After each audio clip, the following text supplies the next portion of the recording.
नाभा नाम के संबंध में संतों के मुख से एक और कथा सुनी गई है। वह यह कि अग्रदास जी भगवान श्री सीताराम जी की मानसी सेवा कर रहे थे।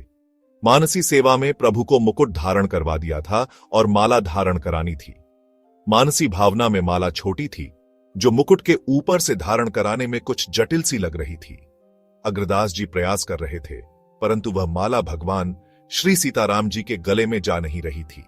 उसी समय नारायण दास ने कहा, गुरुदेव, पहले यदि मानसी सेवा में मुकुट उतार लिया जाए, माला धारण कराकर फिर मुकुट धारण करा दिया जाए, सब ठीक हो जाएगा। तब अग्रदास जी ने कहा कि नारायण दास, तुमने तो मेरी नाभि की बात जान ली, आज से तुम्हारा उपनाम नाभा होगा।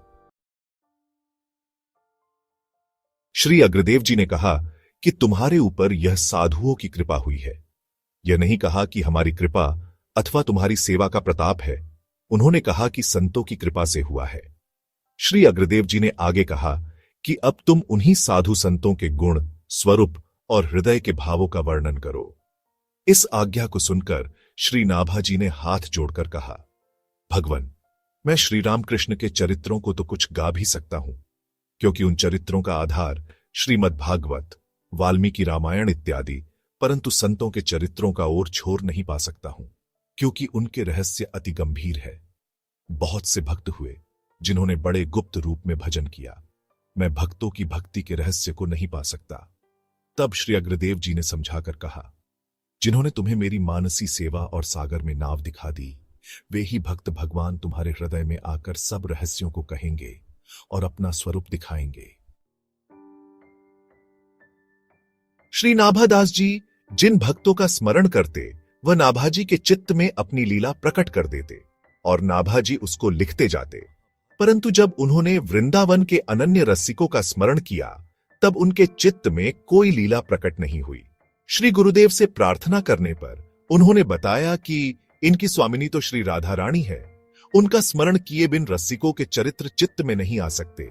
अतः श्री नाभाजी ने पहले श्री राधा रानी जी के चरणों का स्मरण किया। उसके बाद समस्त रसिकों की लीलाएं उनके चित्त में प्रकट हो गई। किसी भी ग्रंथ के लेखन का प्रारंभ मंगलाचरण से होता है। 3 प्रकार के मंगलाचरण होते हैं, आशीर्वादात्मक, वस्तु निर्देशात्मक, नमस्कारात्मक। पहले में पाठकों के लिए आशीर्वाद दिया जाता है। दूसरे में बताया जाता है कि इस ग्रंथ में किस विषय की चर्चा है। तीसरे में श्री गुरु इष्ट गणेश आदि को नमस्कार किया जाता है। विशेष बात यह है कि श्री भक्तमाल के मंगलाचरण में 3 प्रकार के मंगलाचरण आते हैं। नाभादास जी ने ग्रंथ का प्रारंभ मंगलाचरण के रूप में निम्न दोहे से किया है। भक्त भक्ति भगवंत गुरु चतुर्नाम बपू, एक इनके पद बंदन किए नासद विघ्न अनेक। मंगल आदि विचार रही वस्तु न और अनूप। हरिजन को जस गावते हरिजन मंगल रूप। संतन निर्णय कियो माथी, श्रुति पुराण इतिहास। भजिबे को दोई सुघर के हरि के हरिदास। श्री गुरु अग्रदेव आज्ञा दई भक्तन को जस गाऊं। भवसागर के तरण को नाहिन और उपाऊं। जैसे गाय के थन देखने में 4 है, परंतु चारों के अंदर एक ही सामान दूध भरा रहता है, वैसे ही भक्त, भक्ति, भगवान और गुरु, ये चारों अलग अलग दिखाई देने पर भी सर्वदा सर्वथा अभिन्न है। चारों में से एक से प्रेम हो जाने पर तीनों स्वतः प्राप्त हो जाते हैं। इनके श्रीचरणों की वंदना करने से समस्त विघ्नों का पूर्ण रूप से नाश हो जाता है। ग्रंथ के आरंभ में मंगलाचरण के संबंध में विचार करने पर यही समझ में आता है कि भक्त चरित्रों के समान दूसरी और कोई वस्तु सुंदर नहीं है जिससे मंगलाचरण किया जाए। भगवत भक्तों का चरित्र गान करने में भगवत भक्त ही मंगल रूप हैं। वेद, पुराण, इतिहास आदि सभी शास्त्रों ने तथा सभी साधु संतों ने यही निर्णय किया है कि भजन आराधना के लिए भगवान या भगवान के भक्त 2 ही सबसे सुंदर है। स्वामी श्री अग्रदेव जी, श्री अग्रदक्ष जी ने मुझ नारायण दास नाभादास को आज्ञा दी कि भक्तों के यशोगान करो, क्योंकि संसार सागर से पार होने का इससे सरल दूसरा कोई उपाय नहीं है।